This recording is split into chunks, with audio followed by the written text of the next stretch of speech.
Hallelujah, hallelujah. प्रभु के नाम की महिमा हो। आज एक और बार हम लोग प्रभु की हजूरी में बैठने के लिए और प्रभु की हजूरी में वचन को सीखने के लिए, समझने के लिए प्रभु एक और बार हम लोगों को मदद किया।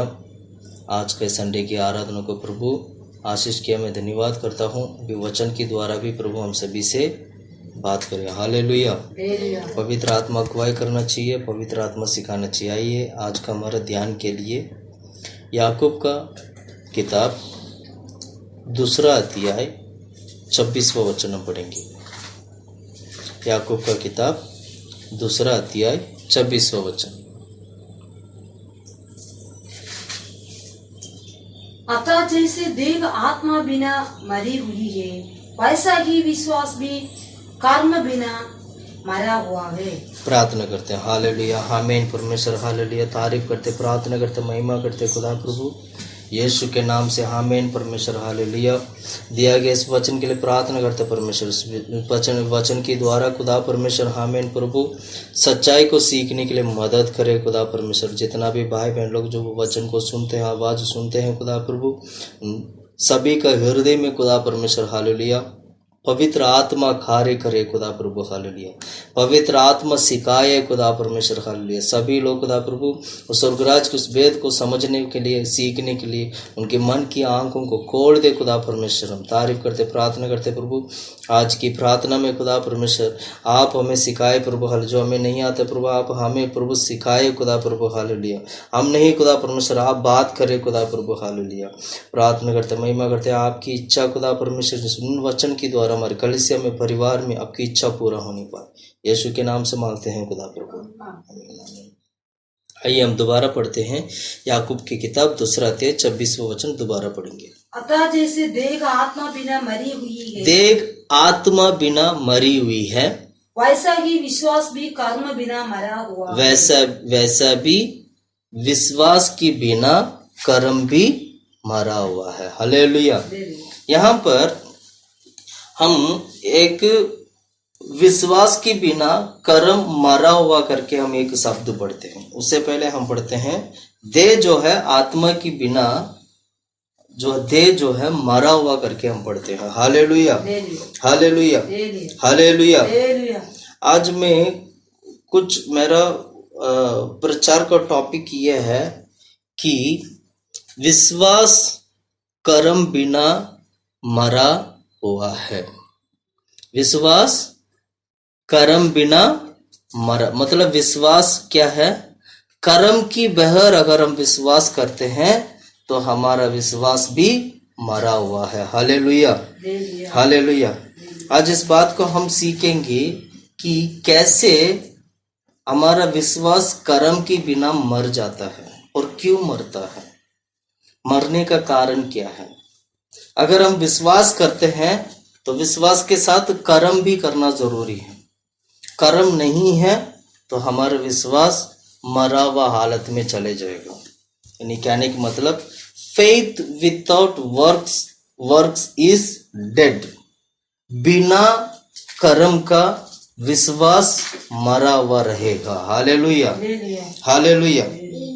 तो ये चीज में एक तो पर्सनल लाइफ में भी, इवन हमारा प्रेयर, हमारा जो क्या नाम है, परिवार का जो फैमिली लाइफ में भी, और इवन जो मिनिस्ट्री करते हैं, मिनिस्ट्री में भी यही चीज लागू होती है।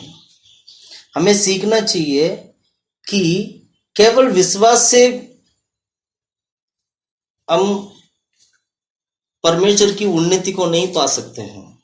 केवल विश्वास करने से हम उन्नति नहीं पाएंगे। विश्वास के साथ कर्म होना बहुत जरूरी है। कर्म ही हमारे विश्वास को मजबूत करता है। कर्म ही हमारे विश्वास को जीवित करता है। अगर हम कर्म नहीं करेंगे तो हमारा विश्वास में जान नहीं होगा, तो विश्वास मर जाएगा। हालेलुया। इसके लिए बहुत सारे उदाहरण है बाइबल में, बहुत सारे उदाहरण है। एक और बात मैं कहना चाहता हूँ, ये कर्म क्या करना है। अगर विश्वास है तो विश्वास क्या करना है। पर्सनल लाइफ में अगर मैं बोलूं, पर्सनल लाइफ में सबसे पहले हमें प्रभु यीशु मसीह के ऊपर विश्वास करना चाहिए, जिसको हम सुसमाचार बोलते हैं। सुसमाचार को सुनकर उस सुसमाचार के ऊपर विश्वास कर उस सुसमाचार में हमें बढ़ना है और किया हुआ विश्वास को कर्म में बदलना चाहिए। वो कर्म क्या है? कर्म है जैसे परमेश्वर ने 2 आज्ञा दिया था हम लोगों को। आज्ञा ये था कि प्रेम के बारे में सिखाया। दो आज्ञा है। एक तो परमेश्वर को प्रेम करना है, दूसरा औरों को प्रेम करना है, पूरा मन से, पूरा दिल से। ये हमारे लिए दिया गया आज्ञा है और यही कर्म है। प्रेम करना ही कर्म है। हालेलुया। अब इस कर्म को कैसे कर्म करके हमारे विश्वास को हम जीवित रखें, यही हमारा आज का प्रचार का मेन जो संदेश यही रहेगा कि कैसे हम अपना विश्वास को जीवित रखें। Hallelujah, hallelujah, hallelujah. Yeshu Masih जब इस संसार में थे, यीशु मसीह जब इस संसार में वो सेवा करते थे, उनकी सेवकाई में 2 काम था। सभी लोग सीखना चाहिए। हमारा पर्सनल लाइफ आगे ना बढ़ने का कारण है और फैमिली लाइफ भी आगे ना बढ़ने का कारण है। इवन कलीसिया मिनिस्ट्री भी ना बढ़ने का कारण है। इन सभी चीज का कारण एक ही है, कर्म। हम मात्र विश्वास के ऊपर फोकस करते हैं, हम मात्र विश्वास को हम ज्यादा से ज्यादा ध्यान करते हैं, पर कर्म के ऊपर हम बिल्कुल भी ध्यान नहीं करते हैं। इसीलिए हमारा पर्सनल लाइफ में हम हार जाते हैं, इवन हमारा फैमिली लाइफ में हम हार जाते हैं, और ऐसे ही हमारे मिनिस्ट्री में भी हम हार जाते हैं, दुनियादारी में भी हम हार जाते हैं। क्यों हारते हैं? हारने का कारण यही है कि हमारे जीवन में कर्म नहीं है। Hallelujah, hallelujah. हम कंगाल होते हैं, पर वो कंगालपन, कितने सारे लोग कंगाल हैं। हम जब मसीह में नया आए थे कंगाल थे, और आज तक अभी तक भी कंगाल है। लेकिन कंगालपन से निकलने का परमेश्वर ने इतना सारा सच्चाई प्रभु ने हमें प्रकट करके दिखाया निकलने के लिए, लेकिन सच्चाई को सही ढंग से हमने देख नहीं पाए, ना समझ पाए, ना सिखाए। ऐसे कुछ हुआ नहीं है। बहुत सारे लोग आज तक अभी तक कंगाल है। कारण इसीलिए उनकी विश्वास में कर्म नहीं है। ये बात मैं अच्छी तरह बोल सकता हूँ, समझा सकता हूँ, आपको बता सकता हूँ कि हमारा विश्वास में कर्म नहीं होगा तो हमारा विश्वास मरा हुआ विश्वास की समान रहेगा। प्रिय भाइयों बहनों, आज हमें इस बात को सीखना जरूरी है ताकि हमारी पर्सनल लाइफ में, सबसे पहले जो पर्सनल लाइफ है, हमारा पर्सनल लाइफ में हमारा विश्वास मजबूत हो जाए। हमारा व्यक्तिगत जीवन में हमारे व्यक्तिगत जीवन में हमारा जो विश्वास है, जो विश्वास किए हैं, जिस विश्वास की दौड़ हम दौड़ते हैं, उस दौड़ में प्राण आ जाए। वो प्राण कर्म के द्वारा आएगा। ऐसे ही परिवार का जीवन, कितनी परिवार जो टूटे हुए हैं, कितनी परिवार है आज भी कंगालपन में है, कितनी परिवार है आज भी पीछे हटा हुआ है, कितनी सारी परिवार ऐसे हैं जो बहुत सारे प्रॉब्लम में, बहुत सारे क्या कहते हैं, उधार में फंसे हुए हैं। आगे ना आ पाने का कारण क्या है? ये सारा आगे नहीं आ पाते हैं। क्यों नहीं आ पाते हैं? छुटकारा नहीं मिलता। क्यों नहीं मिलता? क्योंकि हमारा विश्वास कमजोर है। हम विश्वास तो करते हैं, पर हमारे विश्वास में कर्म नहीं है। Hallelujah, hallelujah. ऐसी कलीसिया का बारे में भी अगर मैं कहूँ, कलीसिया क्यों नहीं बढ़ता है? कलीसिया में लोग बढ़ते क्यों नहीं है? कलीसिया में क्या नाम है, जो नए लोगों को सुसमाचार क्यों नहीं जाता है? अगर सुसमाचार जाता भी है तो वो नए लोग टिकते क्यों नहीं है? नए लोग प्रभु के राज के लिए तैयार क्यों नहीं होते हैं? कलीसिया वैसे के वैसे क्यों रहता है? कलीसिया बढ़ता क्यों नहीं है? इन सभी चीज का एक कारण है, वो है हम केवल विश्वास के ऊपर सबसे ज्यादा हम दिमाग लगाते हैं, वरन कर्म के ऊपर बिल्कुल भी हम दिमाग नहीं लगाते हैं। सीधी सी बात है, हम केवल विश्वास के ऊपर ज्यादा से ज्यादा फोकस करते हैं। बहुत सारा कलीसिया ऐसे हैं, दुनिया में बहुत सारा कलीसिया ऐसे हैं जहां पर सिर्फ आत्मिक जीवन के ऊपर ज्यादा फोकस करते हैं, ध्यान करते हैं, और दुनियादारी के जीवन के ऊपर, यानी जो दुनियादारी का जो लाइफ होता है उसमें कैसे रहना चाहिए, क्या करना चाहिए, और उसके बारे में फोकस नहीं कर पाते हैं।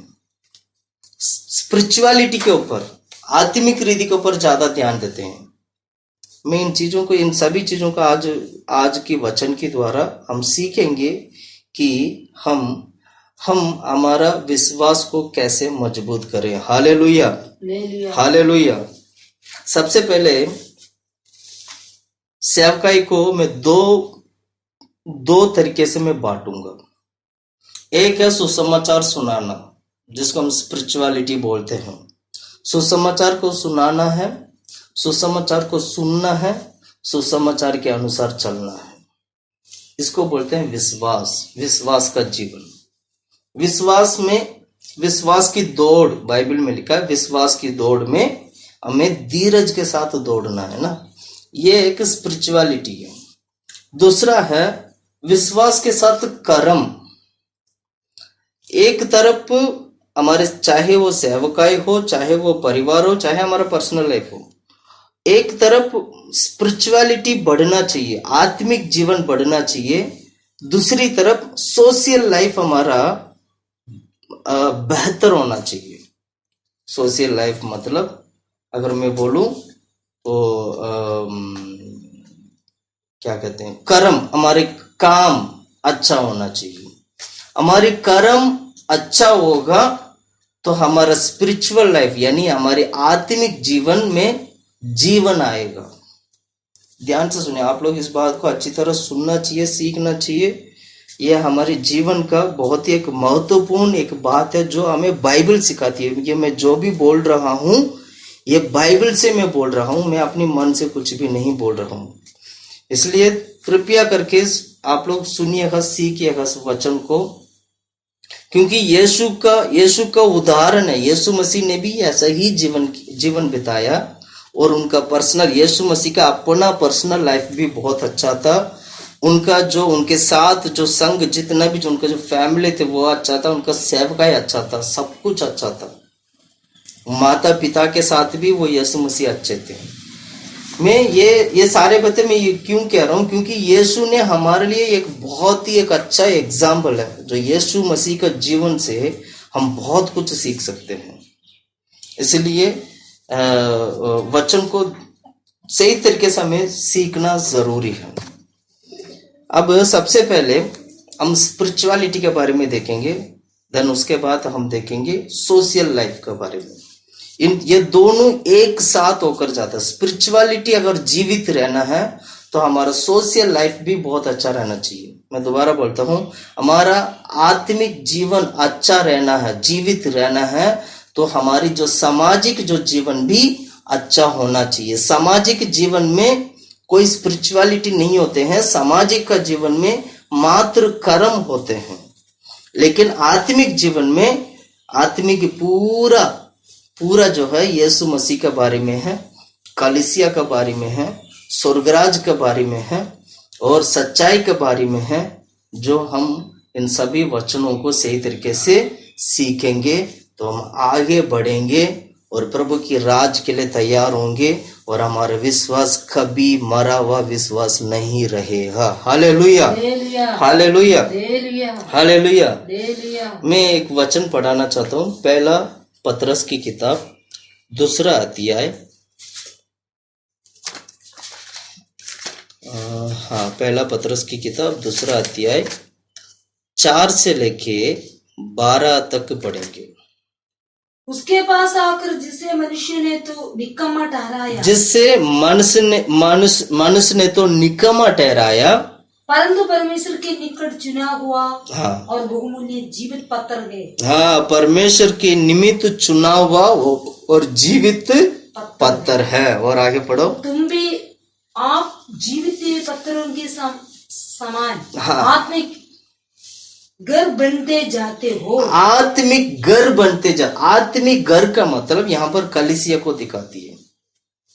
आत्मिक घर, हम लोग जब यीशु मसीह के ऊपर विश्वास किया, जब हम लोग यीशु मसीह के पास आए थे, जब यीशु को देखकर, यीशु मसीह के सुसमाचार को देखकर, हमारे पापों को इकरार करके, पश्चाताप के साथ सारे पापों को इकरार करके, मन फिराकर जब हम यीशु मसीह के पास आए, वहीं पर हमारा विश्वास की जीवन, हमारा विश्वास का जो जर्नी है, जो जीवन है, जो वो शुरू हो चुका है। अब हम आत्मिक घर की तरफ दौड़ रहे हैं। हमारी दौड़ है अभी आत्मिक घर की तरफ दौड़ रहा है। हम जितना भी जो मसीह लोग है, जितना भी जो परमेश्वर के लोग है, वो आत्मिक घर की तरफ दौड़ते हैं। प्रिय भाइयों बहनों, मैं कहना चाहता हूं, हम केवल आत्मिक घर की तरफ दौड़ना ही नहीं, आत्मिक घर की तरफ दौड़ने के लिए हमें जीवन की जरूरत है।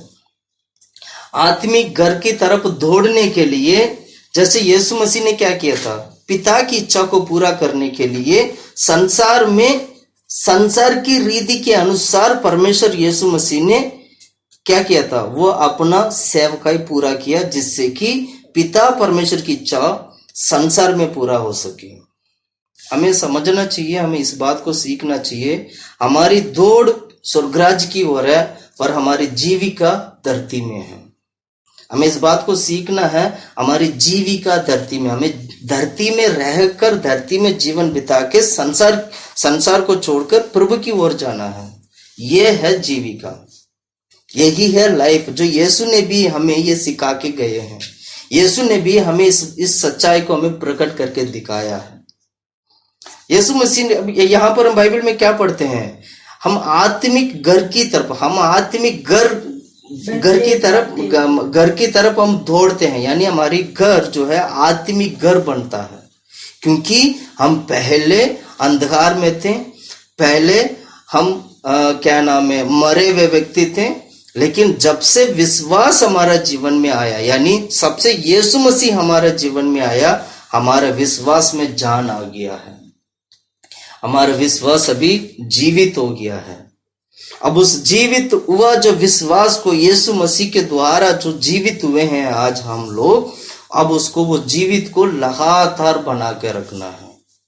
इसलिए हमारे घर आत्मिक घर बनते जाता है। आत्मिक घर कलीसिया को भी दिखाती है, कलीसिया भी आत्मिक घर है। हालेलुया। पढ़िएगा उस वचन को, दोबारा पढ़ेंगे हम लोग। पढ़ो। उसके पास आकर जिसे मनुष्य ने तो निकम्मा ठहराया, परंतु परमेश्वर के निकट चुना हुआ और बहुमूल्य जीवित पत्थर है। वो जीवित पत्थर, यानी यहाँ पर जो जीवित पत्थर जो हम पढ़ते हैं, ये बहुमूल्य जो जीवित पत्थर है, वो यीशु मसीह को दिखाती है। क्योंकि यीशु मसीह कलीसिया का कोने का पत्थर है। उस कोने का पत्थर के ऊपर ही सारे प्रेरित लोगों का पत्थर आते हैं, फिर उसके बाद सभी विश्वासी भाई बहन, आज जितने भी लोग जो संसार में जो मसीह के पीछे चलते हैं, वे सभी लोग आत्मिक घर बन जाते हैं। यानी हम सभी लोग एक एक पत्थर, जैसे यीशु मसीह कोने का पत्थर थे, वो जीवित पत्थर थे, वैसे हम भी आज मसीह में पत्थर हैं। Hallelujah, hallelujah. हाँ, आगे पढ़ो उस वचन के आगे। तुम भी आप जीवित पत्थरों को समान आत्मिक घर बनते जाते हो। हाँ, आत्मिक घर, जीवित पत्थरों के समान तुम भी आत्मिक घर बनते जाते हो, जिससे याजकों का पवित्र समाज बनकर, जिससे याजकों का पवित्र समाज बनकर ऐसे आत्मिक बलिदान चढ़ाओ, ऐसे आत्मिक बलिदान चढ़ा हो, जो यीशु मसीह के द्वारा परमेश्वर को ग्राहा है। हाँ, ये सारा, ये जो भी हम जो पढ़ते हैं, ये स्पिरिचुअलिटी के बारे में पढ़ रहे हैं। एक तरफ आप ध्यान रखना, आज के प्रचार सुनते वक्त आप एक बात को ध्यान रखना, हम स्पिरिचुअलिटी को एक तरफ देखेंगे, दूसरी तरफ सोशल लाइफ को देखेंगे। एक स्पिरिचुअल लाइफ यानी आत्मिक जीवन को एक तरफ देखेंगे, दूसरा सामाजिक जीवन को देखेंगे। अभी हम जो देख रहे हैं स्पिरिचुअल लाइफ के बारे में देख रहे हैं। स्पिरिचुअल लाइफ में हम क्या देखते हैं, हम आत्मिक घर की तरफ बढ़ते हैं, हमारे जीवन आत्मिक घर में बदलते जाता है ना। और आगे पढ़ो। इस कारण पवित्र शास्त्र में भी आया है, इस कारण पवित्र शास्त्र में भी आया है, देखो देखो मैं सिय्योन में कोने के श्रेय का चुना हुआ और बहुमूल्य पत्थर धरता हूँ। हाँ, सियोन में कोने का पत्थर है, वो यीशु मसीह है, वो कोने का पत्थर में रखता हूँ। और जो कोई उस पर विश्वास करेगा, जो कोई उस कोने के पत्थर के ऊपर विश्वास करेगा, किसी रीति से लज्जित नहीं, वो लज्जित नहीं होगा। ध्यान से सुनिएगा, कोने के पत्थर के ऊपर विश्वास करने वाला व्यक्ति लज्जित नहीं होगा। प्रिय भाइयों बहनों, मैं कहना चाहता हूँ, मसीह में जितने भी लोग आज जीवन बिताते हैं वह लज्जित नहीं होते हैं। Hallelujah, hallelujah. ये लज्जित का मतलब ये मत समझना संसार में रहते हुए, संसार में इतनी सारी प्रॉब्लम को हमें फेस करना पड़ता है, इतनी सारी बातों को हमें देखना होती है, इतनी सारी कष्ट मुसीबत परेशानी बीमारियां आते हैं, तो क्या ये लज्जित नहीं है? ऐसे सवाल आता होगा आपको, क्या ये लज्जित नहीं है? हम तो मसीह में हैं, हमारे साथ ऐसे क्यों होता है?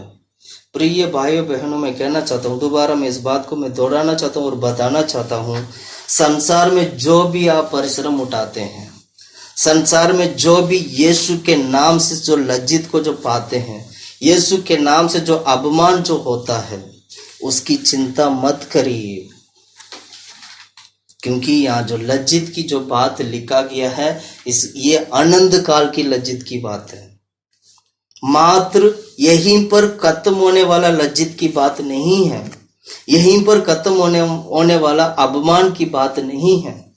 परमेश्वर आज हमें जो वायदा देता है वह आनंद काल की वायदा देता है। आनंद काल के लिए हम लज्जित नहीं होंगे, आनंद काल के लिए हम अपमान नहीं होंगे। यीशु ने भी अपमान को सहा था, यीशु भी परमेश्वर के नाम से लज्जित हुए थे। यीशु मसीह का जीवन में भी कितनी सारी कठिनाई मुसीबत आए थे, लेकिन वो मात्र धरती पर रहते वक्त तक था। लेकिन धरती के बाद, यानी यही मैं कहता हूं, दोबारा मैं कह रहा हूं, मृत्यु का बाद भी एक जीवन है जिस जीवन में कभी लज्जित नहीं होंगे। संसारिक के जीवन में हमें लज्जित होना पड़ेगा। यहाँ पर हम जो बात जो सीखते हैं, ये मृत्यु के बाद का जीने वाला एक जीवन के बारे में हम पढ़ते हैं। वो है आनंद काल की जीवन, वो है आनंद काल, सदा परमेश्वर के साथ संग रहने वाला जीवन। इस जीवन में हम कभी लज्जित नहीं होंगे, हमें लज्जित करने वाला हमारे सामने कोई नहीं होगा। लेकिन जब तक हम धरती में रहेंगे, जब तक हम धरती में इस शरीर में जो जीवन बिताते हैं, इस शरीर में हमें निंदा अपमान सब कुछ आएगा, सब कुछ सहना होगा, ताकि आनंद काल के लिए हमारे जीवन लज्जित जो चीज है वो हमारे जीवन से हट सके। हो सकता है संसार में बिना यीशु के नाम से, बिना यीशु का जीने वाला एक व्यक्ति इस संसार में कोई लज्जित नहीं पाया होगा, इस संसार में कोई अपमान नहीं पाया होगा। लेकिन अगर वो मर जाता है तो मरने के बाद बिना यीशु होने की वजह से, यीशु ना होने की वजह से उसका जीवन नरक की ओर जाता है और आनंद काल के लिए वो लज्जित को पाता है। लेकिन यहाँ पर यीशु ने क्या कहते हैं, यहाँ पर सच्चाई हमें क्या सिखाती है? यदि उस कोने के पत्थर जो सिय्योन में रखा है, उस पत्थर के ऊपर विश्वास करने वाला व्यक्ति होगा, अगर उस पत्थर के ऊपर विश्वास करते हो तो तुम आनंद काल के लिए लज्जित नहीं होगी। लज्जित नहीं होगी का मतलब है ये आनंद काल की लज्जित की बात कर रहे हैं, ये आनंद काल के लिए। Hallelujah, hallelujah. इसलिए हमारा विश्वास क्या है? हमारा विश्वास केवल यीशु मसीह के ऊपर होना चाहिए, हमारा विश्वास मात्र यीशु मसीह के ऊपर करना चाहिए। इस धरती पे, ये धरती जो मात्र एक टेम्पररी है, टेम्पररी बोले तो क्या बोले हम, तत्काल के लिए है, थोड़ी देर के लिए, तत्काल के लिए है, हमें हमारे लिए दिया गया है। पर हमारा जीवन, हमारी दौड़ स्वर्गराज की ओर है। हालेलुया। आगे पढ़ो, इस वचन के आगे पढ़िएगा। अतः तुम्हारे लिए जो विश्वास करते हैं वो तो बहुमूल्य है। हाँ, जो विश्वास करते हो वो बहुमूल्य। बहुमूल्य क्यों? क्योंकि वो सिय्योन का पत्थर है। बहुमूल्य क्यों? क्योंकि हम आनंद काल के लिए जीवन बिताने वाले हैं। इसलिए वो बहुमूल्य है। और आगे पढ़ो। और जो विश्वास नहीं करते पर जो विश्वास नहीं करते हैं, उनके लिए जिस पत्थर को राजमिस्त्रियों ने निकम्मा ठहराया जिस था, पत्थर को यानी जिस कोने के पत्थर को निकम्मा ठहराया था, वही कोने का सिरा हो गया, वही कोने का सिरा हो गया। सिरा हो गया। और टेस लगने का पत्थर और ठोकर खाने की चट्टान हो गया है। हालेलुया। हालेलुया। इस उन वचनों को ना हमें सीख कर समझना चाहिए। यही है हमारा विश्वास। कोने का पत्थर को तुच्छ नहीं समझना है। कोने का पत्थर ही पहला और प्रथम पत्थर होते हैं, है ना। और आगे पढ़ो। क्योंकि वे तो वचन को ना मानकर ठोकर खाते हैं, वे वचन को ना मानकर ठोकर खाते हैं, और इसके लिए ठहराया भी गए, और इसी के लिए ठहराए गए हैं। पर तुम एक चुना हुआ वंश। सुन रहे हैं आप लोग। पर वो तो वचन को ना मानकर, पढ़ो दोबारा उस वचन को। क्योंकि वे तो वचन को ना मानकर ठोकर वचन खाते को हैं। ना मानकर ठोकर खाते हैं, यानी वचन ना मानने से ठोकर खाएंगे, यानी लज्जित होंगे। इसी के लिए क्या हुआ है? ठोकर नहीं, इसी के लिए ठहराए भी गए थे। ठहराए भी गए थे। सिर्फ इसी काम के लिए ठहराए गए हैं। यानी नरक में जाने के लिए भी कुछ लोग हैं जो वचन को नहीं मानते हैं, उनको नरक के लिए ठहराया जाता है। आगे पढ़ो उस वचन के आगे। पर तुम एक चुना हुआ वंश और राज पदधारी। यहाँ पर हम क्या पढ़ते हैं? सुना हुआ वंश है। सबसे पहले चुना हुआ वंश है, और राज पदधारी, राजपदधारी, याजकों का समाज, और पवित्र लोग, हाँ, और परमेश्वर की नीच प्रजा हो। नीच प्रजा हो। ये है हमारा स्पिरिचुअलिटी, हमारा आत्मिक जीवन। हमारा जाति अगर मैं बोलूं तो पवित्र जाति है, निच प्रजा, पवित्र निच प्रजा। मतलब हमारी जो हम ये कह सकते हैं, हमारी जाति पवित्र जाति है। हालेलुया। इसके आगे पढ़िएगा। निज प्रजा इसलिए कि जिसने तुम्हें अंधकार में से अपनी अद्भुत ज्योति में बुलाया है, जिसने तुम्हें अंधकार से अद्भुत ज्योति में बुलाया है, उसके गुण प्रकट करो, उसकी गुण प्रकट करो। आगे पढ़ो। तुम पहले तो कुछ भी नहीं थे, पहले तो कुछ भी नहीं थे, यानी और अब परमेश्वर की प्रजा हो। हाँ, पहले परमेश्वर की प्रजा नहीं थे, लेकिन अब विश्वास के द्वारा, विश्वास करने के वजह से परमेश्वर का प्रजा है। और आगे पढ़िएगा। तुम पर दया नहीं हुई थी, तुम पर दया नहीं हुई थी, पर अब तुम दया हुई है, लेकिन अब तुम दया हुई है। है। हे प्रियो, मैं तुमसे विनती करता हूँ, मैं तुमसे विनती करता हूँ कि तुम अपने आप को परदेसी और यात्री जानकर उन संसार के अभिलाषों में से आत्मा से युद्ध करती है, हाँ, बचे रहो। हमें क्या समझना चाहिए? हम परदेसी हैं और पढ़ो, परदेसी और यात्री, यात्री। हाँ, यात्रा मतलब जर्नी करने वाले लोग, यात्रा करने वाले लोग परदेसी हैं, और यात्री जानकर, और यात्री जानकर उन संसार के अभिलाषों में से आत्मा से युद्ध करती है, संसार की अभिलाषाओं से आत्मा से युद्ध करते हैं, बचे रहो, करते हैं और बच्चे रहो। हालेलुया। यानी संसार की अभिलाषा जो आत्मा से युद्ध करती है, और उससे क्या करना चाहिए? बचे रहो। हालेलुया। और आगे 12 वचन। अन्य जातियों में तुम्हारा चाल चलन भला हो। हाँ, ये इसको बोलते हैं सोशल लाइफ। मैंने पहले बोला था स्पिरिचुअलिटी को देखेंगे एक तरफ, दूसरी तरफ हम सोशल लाइफ को देखेंगे। हमारा विश्वास स्पिरिचुअलिटी में आते हैं, कर्म सोशल लाइफ में आते हैं। अब यहां तक हमने जो वचन पढ़ा था ये स्पिरिचुअलिटी के बारे में हमने पढ़ा, यानी आत्मिक जीवन के बारे में हमने पढ़ा था। हमारे आत्मिक जीवन में विश्वास है और विश्वास के संग रहकर एक अच्छा जीवन बिताना है। अब 12 वचन से अगर आप पढ़ोगे, 12 के पहले जो वचन हमने पढ़ा था वो कलीसिया के बारे में पढ़ा था। कलीसिया के साथ हम कैसे जीवन बिताना चाहिए, कैसे हम उन्नति की ओर बढ़ना चाहिए करके, हमारा विश्वास कैसे होना चाहिए करके हमने ये सब पढ़ा थे।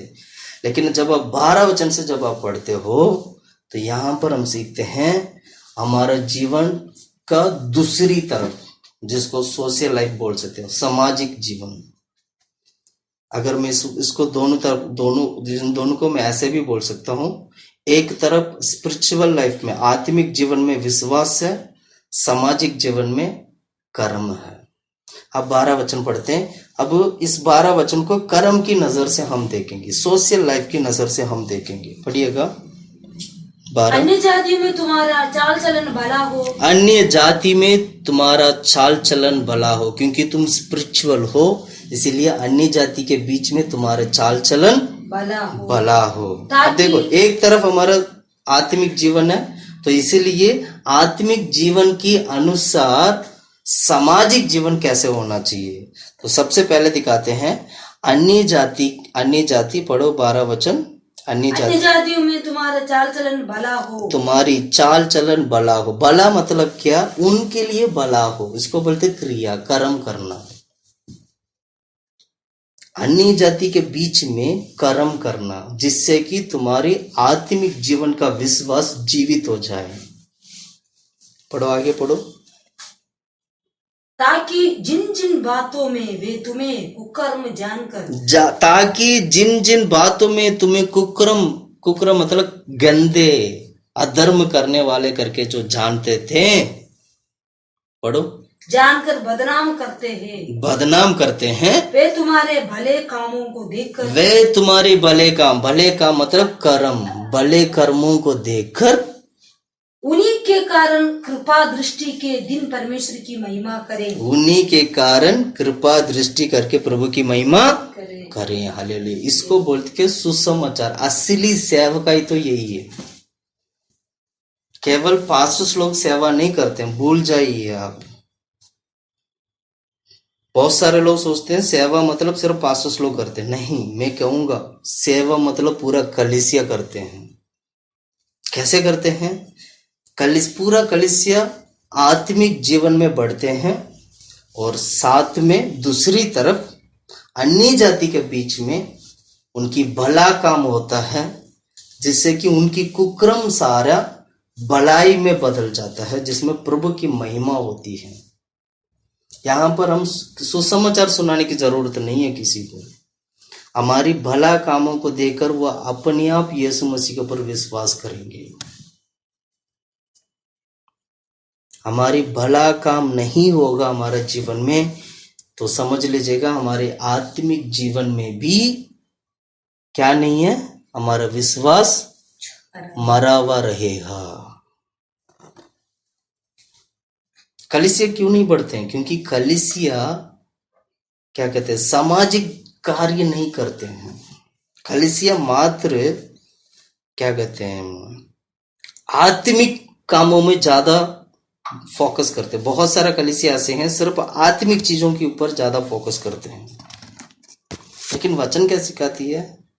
अन्य जाति के बीच में भी तुम्हारे कर्म अच्छा होना चाहिए, तुम्हारा भलाई का काम अच्छा होना चाहिए, जिससे कि तुम्हारे कुकर्मों को वो भूल सके, माफ कर सके। Hallelujah, hallelujah, hallelujah, hallelujah.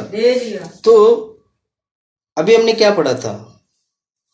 12 वचन में दोबारा पढ़ना चाहता हूँ। इस वचन को सीखना बहुत जरूरी है। हम अन्य जाति में तुम्हारा चाल चलन भला हो। अन्य जाति में तुम्हारी चाल चलन भला हो, ताकि जिन जिन बातों में वे तुम्हें कुकर्म जानकर बदनाम करते हैं, जिन जिन बातों में वे तुम्हें कुकर्म जानकर तुम्हें बदनाम करते हैं, वे तुम्हारे भले कामों को देखकर उन्हीं तुम्हारी अब तो मसीह में आ गए हैं।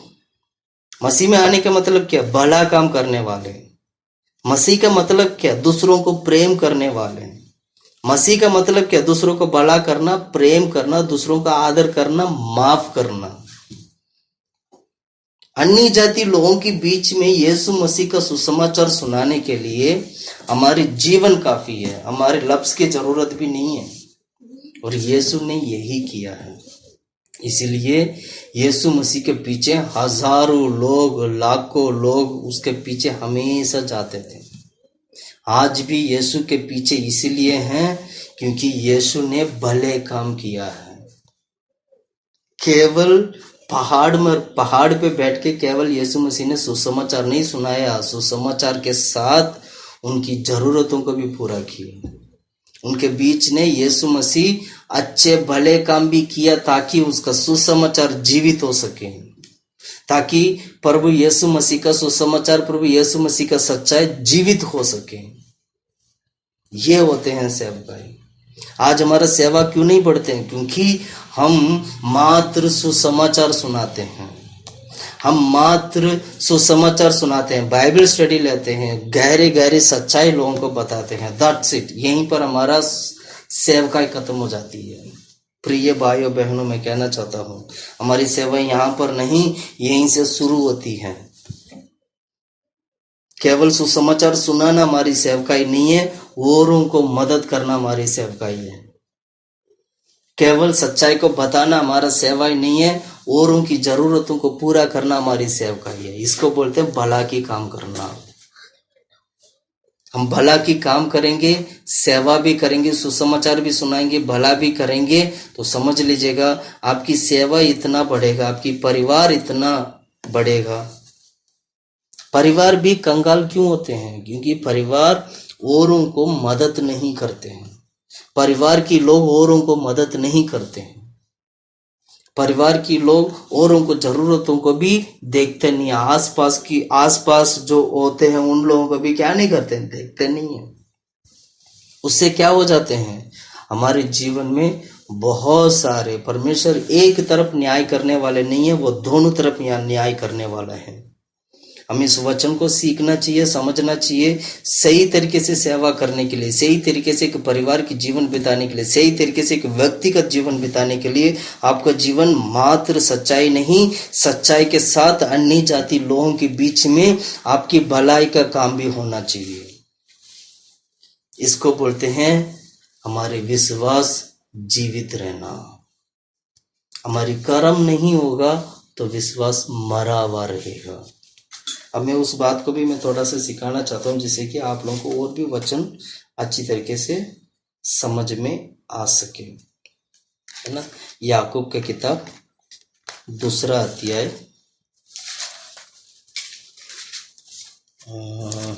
हम पढ़ेंगे 15 वचन से। यदि कोई भाई या बहन नंगे उगाड़े हो, यदि कोई भाई या बहन नंगा रहता है, मान लो पहनने के लिए कपड़ा नहीं है, नंगा रहता है। हम यहाँ से मैं दोबारा बता रहा हूँ, यहाँ से मैं सामाजिक जीवन के बारे में प्रचार करूँगा। अभी इतना देर तक हम आत्मिक रीति से हमने देखा था, अब यहाँ से थोड़ा सामाजिक के बारे में देखेंगे जिससे कि आपको दोनों चीज़ समझ में आ जाए। अब सामाजिक भी मैं भी बात करूँगा, साथ में थोड़ा आत्मिक भी मिला के करूँगा जिससे कि आपको दोनों चीज बैलेंस में रहे और समझ में जल्दी आ सके ना। अभी 15 से लेके याकूब की किताब 2 अध्याय 15 से लेके 26वां वचन तक अगर आप पढ़ोगे, यहाँ पर विश्वास और कर्म के बीच की बात के बारे में लिखा गया। और 26वां वचन में आकर वचन ऐसे खत्म होती है, कर्म के बिना विश्वास क्या है? मरा हुआ है ना, है ना।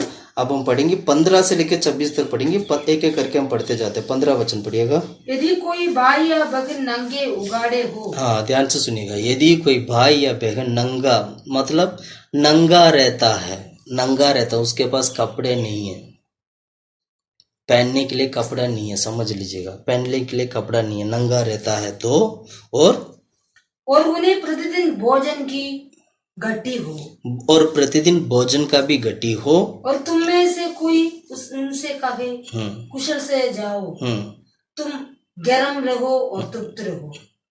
हाँ क्या पर जो वस्तुएं देह के लिए आवश्यक है ये उन्हें ना दे तो क्या लाभ। जिसके पास कपड़ा नहीं है, जिसके पास खाने के लिए खाने नहीं है, और तुम कहते हो गर्म से रहो।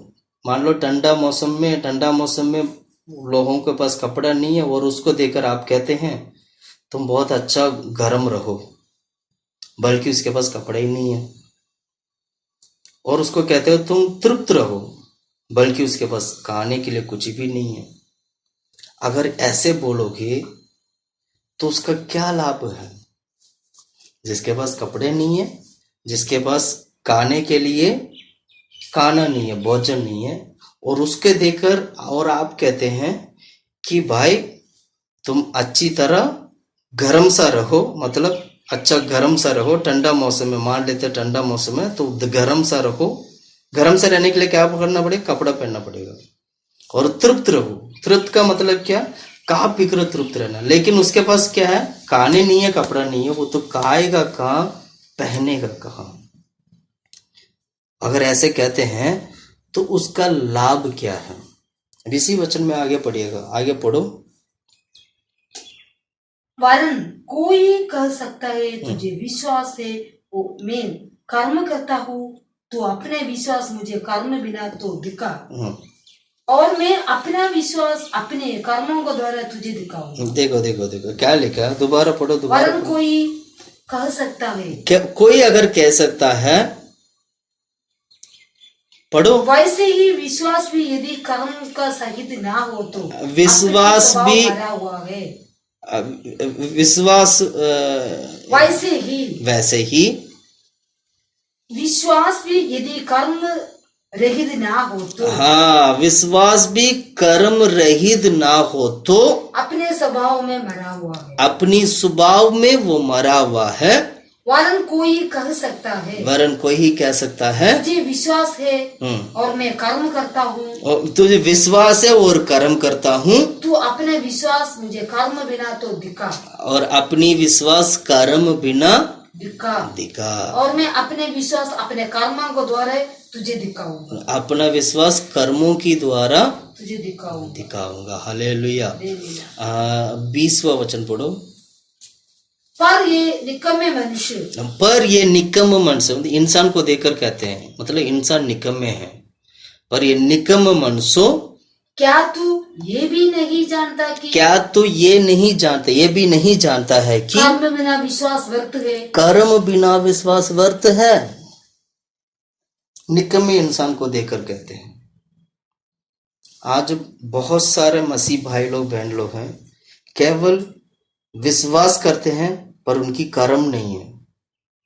जो विश्वास करके कर्म नहीं करते हैं उनको देकर कहते हैं हे निकम्म मनुष्य। यानी अगर हम विश्वास करते हैं, मात्र विश्वास करते हैं और कर्म नहीं करते हैं, तो बाइबल के वचन के अनुसार हम निकम्मे हैं। आज कितने लोग निकम्मे हैं मुझे नहीं पता। अपने आप से पूछिएगा, क्या हम निकम्मे हैं? आपको खुद पता होगा वाकई में आप निकम्मे हैं या नहीं हैं, है ना। इसलिए वो क्या कहते हैं, हे निकम्मे मनुष्य, क्या तुम ये नहीं जानते हो कि तुम कर्म बिना विश्वास मरा हुआ है। उस वचन को पढ़ो। वैसे ही विश्वास यदि कर्म सहित ना हो तो अपने स्वभाव में मरा हुआ है। अच्छा रुको, 20वां वचन पढ़ो। पर हे निकम्मे मनुष्य, क्या तू ये भी नहीं जानता है, हाँ, क्या तुम ये भी नहीं जानते हैं कर्म बिना विश्वास व्यर्थ है। कर्म बिना विश्वास व्यर्थ है। और आगे पढ़ो 21। जब हमारे पिता अब्राहम ने अपने पुत्र इसहाक को वेदी पर चढ़ाया। हाँ, इस अब्राहम को देखोगे, अब्राहम भी एक अच्छा एक एग्जाम्पल है। अब्राहम विश्वास किया था, वो धर्मी ठहराया गया, पर उसका विश्वास परखा गया था। कब परखा गया था? जब इसहाक को जब वेदी में बलि मतलब वो बलि चढ़ाने के लिए जब लेके गया, तब उसका विश्वास परखा गया था। क्योंकि वो विश्वास करता था कि परमेश्वर मुझे एक संतान देंगे, और परमेश्वर ने संतान दे दिया, परमेश्वर दोबारा वापस संतान मांग रहे, अब तुम मेरे लिए क्या करो, बलि चढ़ा दो। लेकिन फिर भी उसको पता है बड़ी मुश्किल से तो बच्चे मिले, 100 साल की उम्र में तो सारा को बच्चा पैदा हुआ। ऐसे समय पर अगर ये बच्चा भी मर जाएगा तो मेरे को बच्चा दोबारा कहां से होगा, मन में ऐसे सवाल आ सकता था। लेकिन उसको विश्वास था, जब परमेश्वर ने 100 साल की उम्र की जो सारा को परमेश्वर ने जब बच्चा दिया है, तो आगे भी अगर ये बच्चा अगर मेरा हाथ से प्रभु के लिए ही अगर जाता भी प्रभु के लिए बलि हो रहा है, तो भी कोई बात नहीं, प्रभु मुझे और दे देंगे। उसको विश्वास और मजबूत हो गया। परमेश्वर ने उस विश्वास को देकर उसको धर्मी बना दिया। यही बात यहां पर सिखाती है, पढ़ो। इसलिए कहता हूं, कर्म उसने क्या कर्म, अब्राहम ने विश्वास किया कि परमेश्वर ने मुझे संतान देंगे और दे भी दिया, और विश्वास के अनुसार वो भी किया। लेकिन वो विश्वास कर्मों में बदला कब, जब आप इसहाक को बलि चढ़ाने के लिए गया था, तब उन्होंने कर्म भी वैसे ही किया। पढ़ो उस वचन को दोबारा। जब हमारे पिता अब्राहम ने अपने पुत्र इसहाक को वेदी पर चढ़ाया, तो क्या वो कर्मों को धार्मिक ना ठहरा था? हाँ, क्या वो कर्मों के कारण वो धर्मी नहीं ठहराया? ऐसे वचन ऐसे सिखाती है। जब अब्राहम ने उस वेदी पर इसहाक को जब चढ़ा दिया, तो क्या वो अब्राहम जो धर्मी हुआ है, क्या वो कर्मों के कारण धर्मी नहीं हुआ? आपको सवाल आता होगा कि कर्मों के कारण कैसे हुआ? यही बात मैं दोबारा बता रहा हूं, कर्मों के कारण ऐसे हुआ है। अब्राहम को परमेश्वर ने वायदा दिया था कि मैं तुम्हें एक संतान दूंगा। उस वायदे के अनुसार परमेश्वर ने उनको संतान दे दिया और संतान मिल भी किया। अब्राहम ने विश्वास किया, उस विश्वास के अनुसार वो संतान मिल गया। और मिलने के बाद अब परमेश्वर कहते हैं वापस इसको लौटा दे, बलि चढ़ाने के लिए ले चल और बलि चढ़ा दे। तो उसको मन में क्या विचार आना चाहिए? प्रभु ने बोला मैं संतान दूंगा, तो देने के बाद उन्होंने ले क्यों लिया, ये सवाल आना चाहिए था। पर ऐसे सवाल परमेश्वर से अब्राहम ने किया नहीं। अब्राहम ने क्या किया, जैसे परमेश्वर ने कहा वैसे बलि चढ़ाने के लिए ले किया। क्यों ले किया? अब्राहम को पता था, ये मैं सोच रहा हूं कि वचन भी ऐसा ही हमें सिखाती है। अब्राहम को पता था कि 100 साल की उम्र में परमेश्वर एक संतान को मेरे लिए अगर दे सकता है, तो आगे अगर ये बच्चा भी परमेश्वर के लिए ही अगर मैं अर्पण कर दूं, तो भी परमेश्वर मुझे एक और बच्चा, एक और संतान मेरे लिए दे देंगे। अब्राहम का विश्वास था ये कि दे देंगे, मुझे मिल जाएगा। इस विश्वास ने और अब्राहम ने उस संतान को ले जाकर बलि पे चढ़ा दिया। सब कुछ उनका विश्वास और उनका कर्म, ये दोनों अब्राहम को धर्मी बना दिया। प्रिय भाइयों बहनों, मैं कहना चाहता हूँ, केवल हम स्पिरिचुअलिटी से रहने से हम सेवा नहीं कर पाएंगे, ना ही हम स्वर्ग जा पाएंगे। अब्राहम की तरह हमें विश्वास भी करना होगा, विश्वास के साथ उस विश्वास के अनुसार हमें कर्म भी करना होगा। यही बात आज हमने शुरू में ही सीखा था। पतरस की किताब में हमने यही सीखा था। अन्य जाति के बीच में हमारे कुकर्म खत्म होने के लिए, हमारे कुकर्म माफ होने के लिए कर्म करना चाहिए, जिससे कि हमारे विश्वास और जीवित हो जाए। हालेलुया। और यही काम अब्राहम ने किया और अब्राहम धर्मी बन गया। हालेलुया। आगे पढ़ो इस वचन की आगे। अतः तूने देख लिया कि विश्वास ने उसके कामों के साथ मिलकर प्रभाव डाला है और कर्मों से विश्वास सिद्ध हुआ। कर्मों से वो सिद्ध हो गया, मतलब कर्मों से विश्वास सिद्ध हो गया। ध्यान से सुनना, ये बहुत ही एक गहरी सच्चाई हमें जो सीखना चाहिए। उसका विश्वास सिद्ध हो गया है, मतलब इसका मतलब क्या? विश्वास भी सिद्ध होते हैं। इसका मतलब यह है अब्राहम का विश्वास सिद्ध हो गया है। क्योंकि अब्राहम ने कर्म किया है, विश्वास के अनुसार कर्म किया और विश्वास सिद्ध हो गया। विश्वास सिद्ध होने के कारण वो धर्मी बन गया। पुराने नियम की समझ लो 4 बातों में सिद्ध होना चाहिए। एक है विश्वास में सिद्ध होना, दूसरा है प्रेम में सिद्ध होना, तीसरा है परमेश्वर की इच्छा करने में सिद्ध होना, चौथा है पवित्रताई में सिद्ध होना।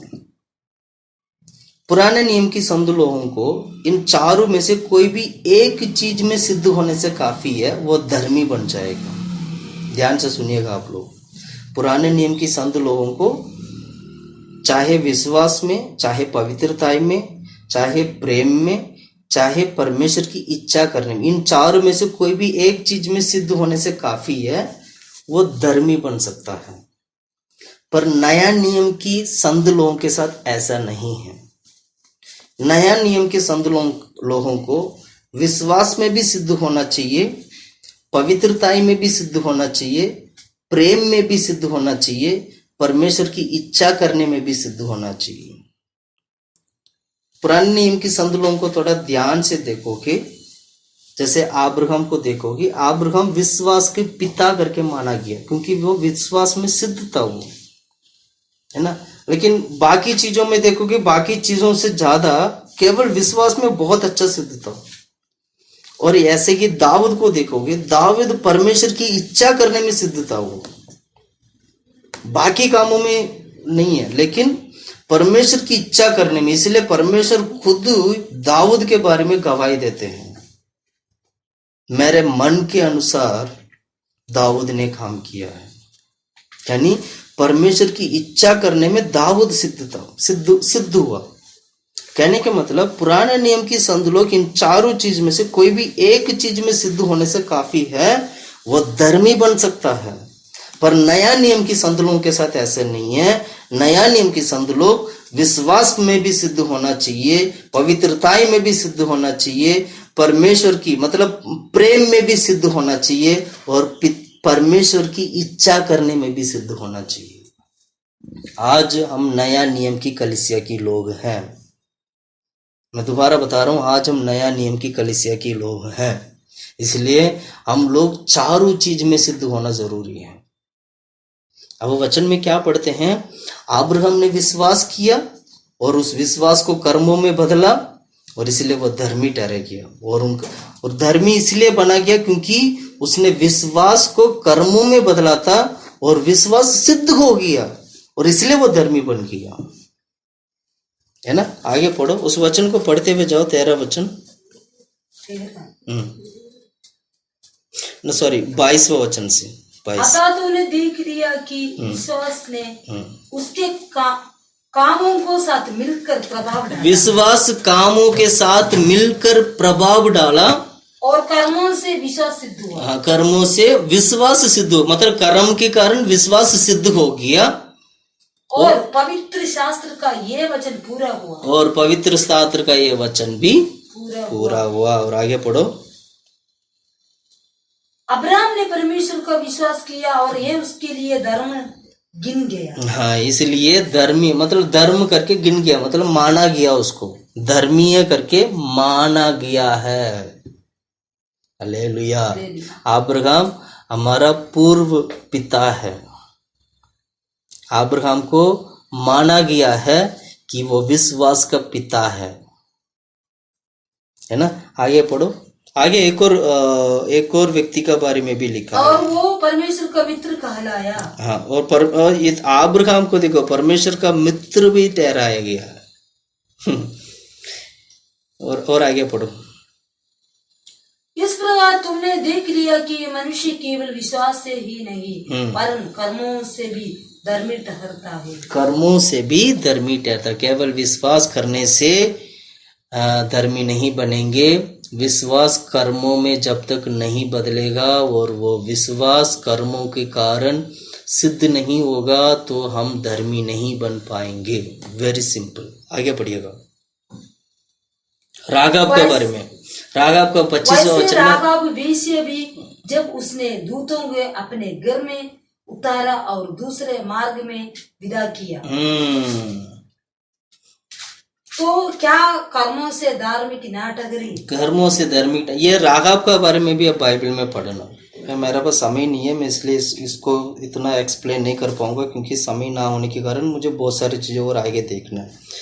26वां वचन पढ़ो।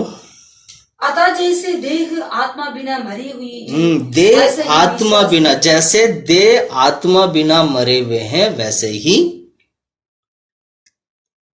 ही विश्वास भी कर्म बिना मरा हुआ, विश्वास भी कर्म बिना मरा हुआ। अब कर्म क्या करना, सोशल लाइफ में हमें क्या करना चाहिए, चाहे वो पर्सनल लाइफ हो, चाहे वो फैमिली लाइफ हो, चाहे मिनिस्ट्रियल लाइफ हो। मिनिस्ट्रियल तो मैं बार बार मिनिस्ट्री के बारे में बोल रहा हूँ, क्योंकि हम सभी लोग एक्चुअली मिनिस्ट्री कर रहे हैं। जितना भी जो लोग मसीह में हैं वे सभी लोग मिनिस्ट्री कर रहे हैं, चाहे वो विश्वासी हो, चाहे वो पास्टर हो, कोई भी हो, सभी लोग मिनिस्ट्री कर रहे हैं। इसीलिए मिनिस्ट्री भी हमारा एक पार्ट है, लाइफ का हमारा एक पार्ट है मिनिस्ट्री भी। तो हम हमारा मिनिस्ट्रियल लाइफ में भी, फैमिली लाइफ में भी और पर्सनल लाइफ में भी हमारा विश्वास सिद्ध होने के लिए कर्म करना जरूरी है, जिससे हमारा विश्वास सिद्ध हो सके और हम धर्मी बन सके, और हमारे विश्वास में प्राण मतलब विश्वास जीवित हो जाए, हमारा विश्वास जीवित हो जाए, मरा हुआ ना बने। केवल बोलने वाला नहीं, करने वाला भी होना चाहिए। बोलते ना, केवल ये बोलता है करता कुछ नहीं, ऐसे ना हो।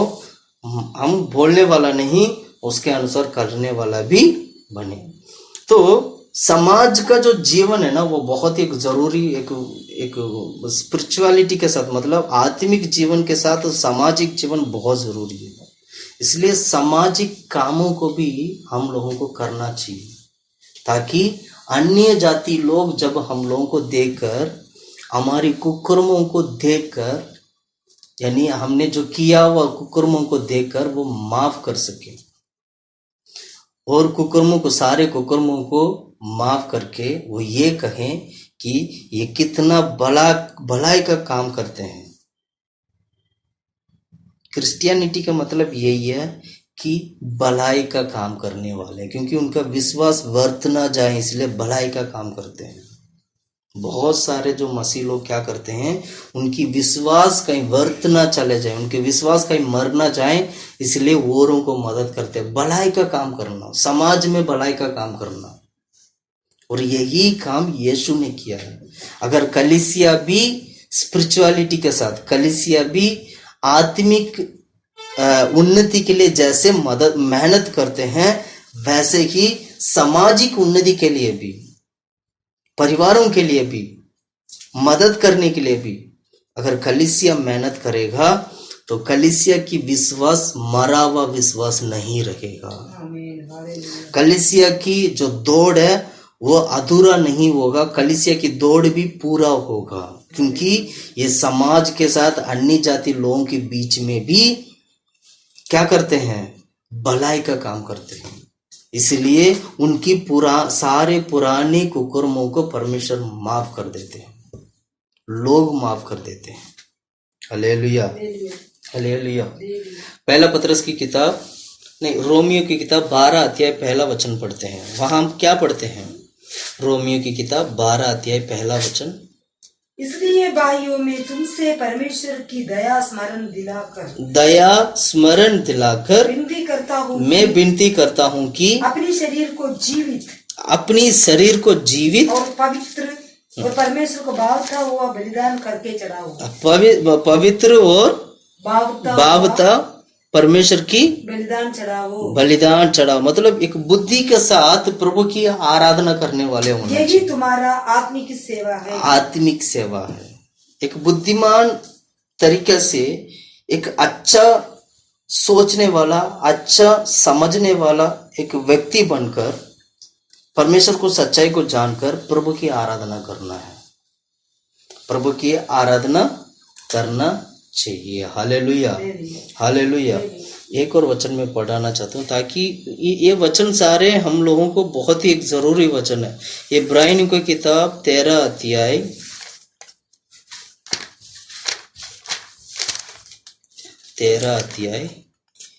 13 का 15, 16। इसलिए हम उसके द्वारा स्तुति रूपी बलिदान अर्थात उन होठों का फल जो उसके नाम का अंगीकार करते 15 वचन हमारा स्पिरिचुअल लाइफ, हमारा आत्मिक जीवन को दिखाती है। 16 वचन हमारा सोशल लाइफ को दिखाती है। मैं दोबारा बोलता हूँ, इब्रानियों की किताब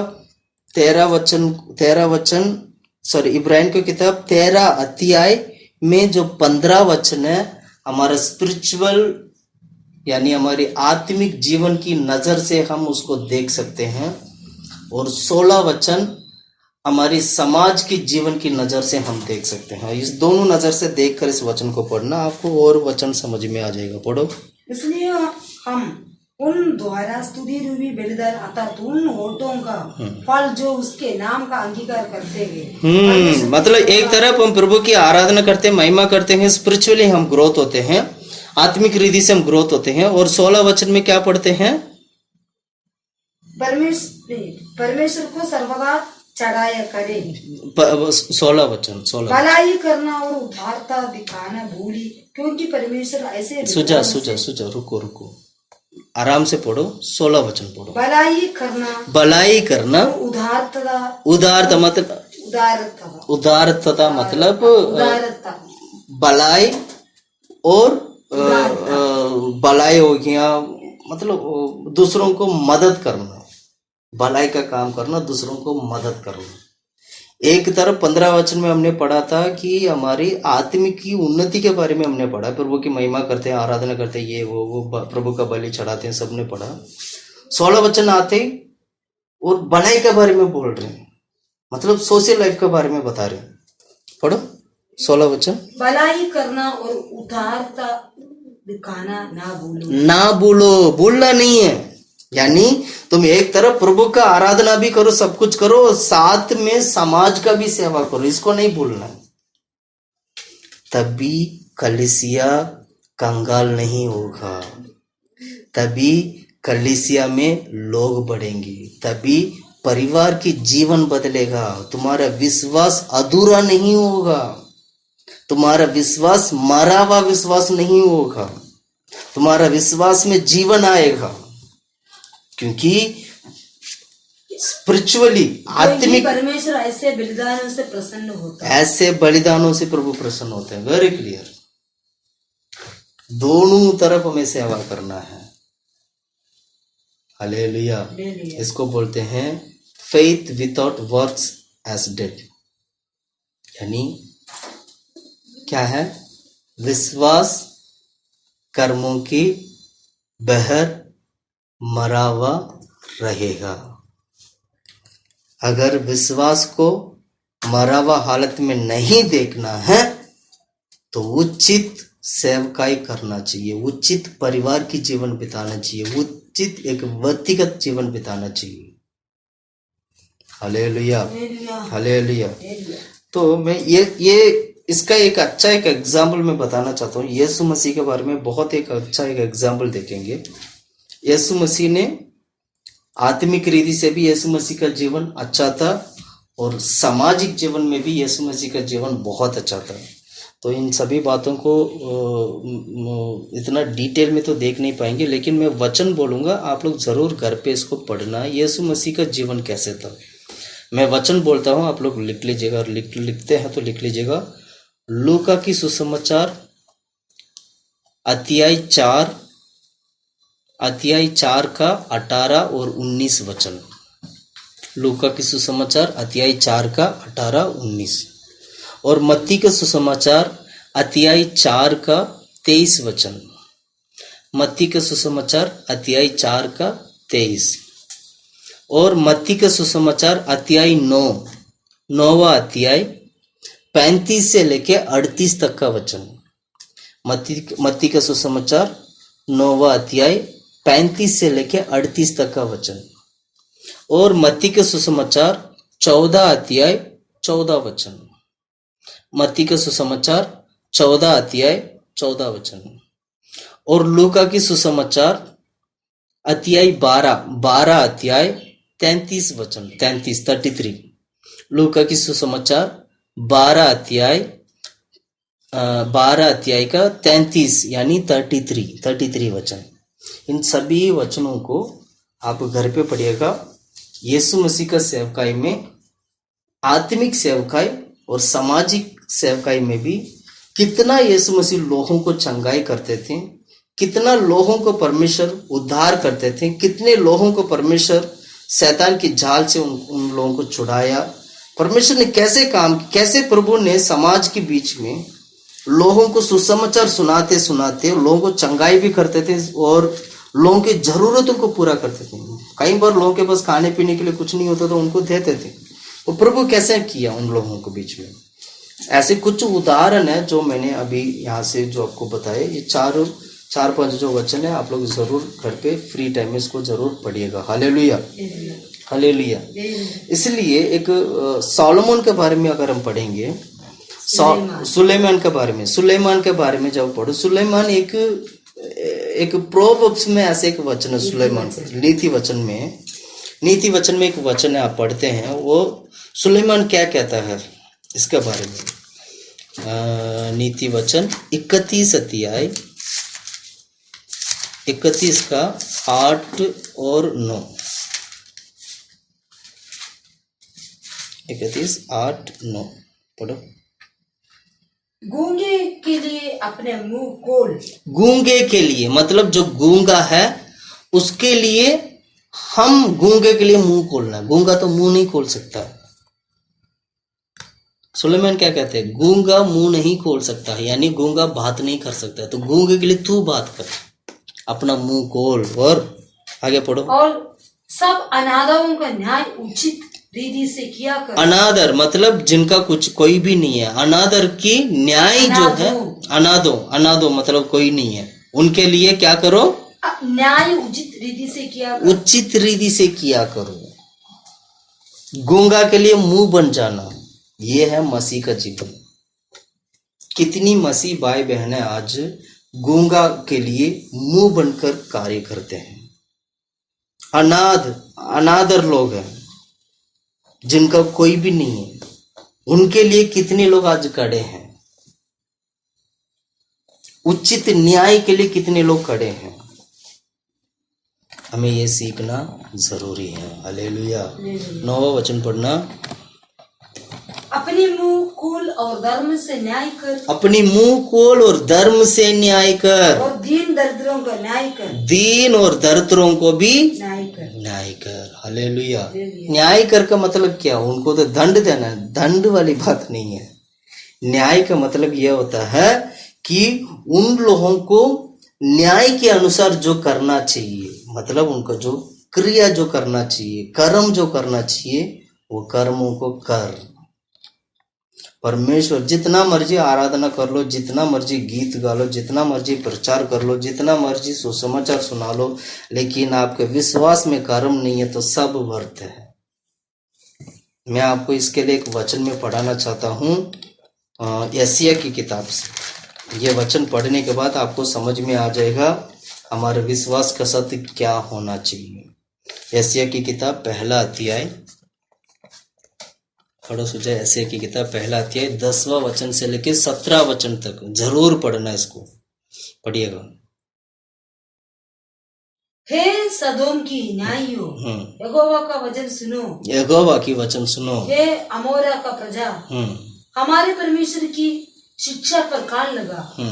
यहोवा ये कहता है, यहोवा ये कहता है, तुम्हारे बहुत से मेल बलि मेरे किस काम के लिए? तुम्हारा मेल बलि मेरे लिए किस काम के लिए? मैं तो मेढ़ों की होम बलियों से और पाले हुए पशुओं के चर्बी से आघा गया हूँ। मैं बछड़ों या भेड़ के बच्चों या बकरों के लहू से प्रसन्न नहीं होता। मैं भेड़ बकरी की लहू से मैं प्रसन्न नहीं होता। ये मेल मिलाप की बलि क्यों चढ़ाते हो? ये मेरे को चाहिए नहीं है। मेल मिलाप की बलि क्यों चाहिए नहीं है? क्योंकि केवल विश्वास है, कर्म नहीं है। आगे पढ़ो, आगे पढ़ो। तुम जब अपने मुंह मुझे दिखाने के लिए आते हो, तब ये कौन चाहता है कि तुम मेरे अंगनों के पाव से रोम दो? व्रत अन्य बलि फिर मत लाओ। व्रत अन्य बलि फिर मत लाओ, अन्न बलि फिर मत लाओ। धूप से मुझे घृणा है, धूप से मुझे घृणा है। नए चांद और विश्राम दिन का मनाना और सभाओं का प्रचार करना। नया चांद, नया महीना बनाना, हर महीना बनाते ना, नया महीना में प्रार्थना करते प्रॉमिस वचन के लिए, है ना। नया महीना बनाना और विश्राम दिन बनाना, ये सारा क्या है? पढ़ो। विश्राम दिन का मनाना और सेनाओं का प्रचार करना, हाँ, ये मुझे बुरा लगता है। ये मुझे बुरा लगता है। आगे पढ़ो। महासभा के साथ हम्म साथ अनर्थ काम करना मुझसे सहा नहीं जाता। सहा नहीं जाता। और आगे पढ़ते जाओ।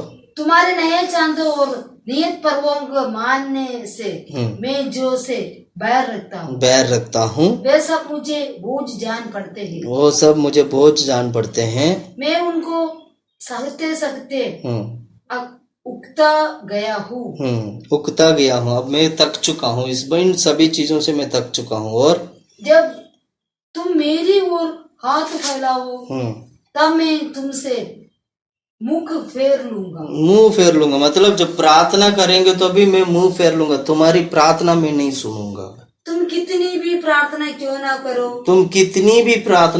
करो, तब भी मैं तुम्हारी ना सुनूंगा। मैं तुम्हारी बातों को नहीं सुनूंगा, क्योंकि तुम्हारे हाथ खून से भरे हैं। क्योंकि तुम्हारे हाथ जो है खून से भरे हैं। अपने को धोकर पवित्र करो, अपने हाथ को धोकर और पवित्र करो। मेरी आंखों के सामने से अपने बुरे कामों को दूर करो। देखो, यहाँ से उनको बताते हैं पहले तो अपने हाथ को धो, और क्या करना है? अपने हाथ को धोकर पवित्र करो। हाथ को धोकर पवित्र करो। मेरे आंखों के सामने से अपने बुरे कामों को दूर करो। मेरे आंखों के सामने से अपने बुरे कामों को दूर करो। भविष्य में बुराई करना छोड़ दो। भविष्य में बुराई कर, औरों के ऊपर बुराई करना छोड़ दो। भलाई करना सीखो। भलाई करना सीखो। इसको बोलते हैं सोशल वर्क, सामाजिक काम। हमारे विश्वास मात्र बने रहने से कार्य नहीं चलेगा। विश्वास क्या कहती है? भलाई भी करना है। पढ़ो। भलाई करना सीखो। यत्न से न्याय करो। उपद्रवी को सुधारो। अनाथ का न्याय चुकाओ। का मुकदमा लड़ो। विधवा के लिए मुकदमा लड़ो। यहोवा कहता है, आओ हम आपस में वाद विवाद करें। बस। वचन क्या सिखाती है? जितना मर्जी प्रार्थना कर लो, जितना मर्जी सब कुछ भेड़ बकरी चढ़ाओ, प्रभु का क्या नाम है, बलि चढ़ाओ, कुछ भी करो, लेकिन परमेश्वर इन सभी चीजों को प्रभु इनकार करते हैं। मुझे नहीं चाहिए। जब तक तुम अपने हाथ नहीं धोएगा, अपनी लहू के हाथ को तुम नहीं धोओगे, अपनी अधर्मों को कामों को छोड़कर मेरे पास नहीं आओगे, भलाई का काम नहीं करोगे, अनादर लोगों का आदर नहीं करोगे, उनके लिए लड़ोगे नहीं। विधवा के लिए क्या लिखा है? विधवा के लिए मुकदमा नहीं लड़ोगे। जब तक तुम विधवा के लिए मुकदमा नहीं लड़ोगे तो मेरे लिए सब कुछ क्या है? व्यर्थ है। प्रिय भाइयों बहनों, में यही शुरू में ही मैं आपको ये बात बताया, समझाया कि वचन हमें सिखाती है कि हमारी विश्वास क्रिया की बहर, हमारा विश्वास मरा हुआ रहेगा। इसको बोलते हैं विश्वास कर्म की बिना मरा हुआ है। विश्वास कर्म की बिना मरा हुआ है। आज हमने ये बात को सीखा है कि हमारा विश्वास क्या है, कर्म क्या है। प्रभु परमेश्वर ने वचन की द्वारा हम लोगों की सच्चाई को प्रभु प्रकट करके दिखाया। वचन की द्वारा प्रभु परमेश्वर ने हमें सच्चाई दिए हैं। इसलिए क्या करना चाहिए? हमारा विश्वास, हमारे विश्वास में सिद्ध होकर धर्मी बनना है तो हमें कर्म करना होगा, जिससे हमारा विश्वास सिद्ध बन सके और हम धर्मी बन सके, प्रभु के राज्य में जा सके।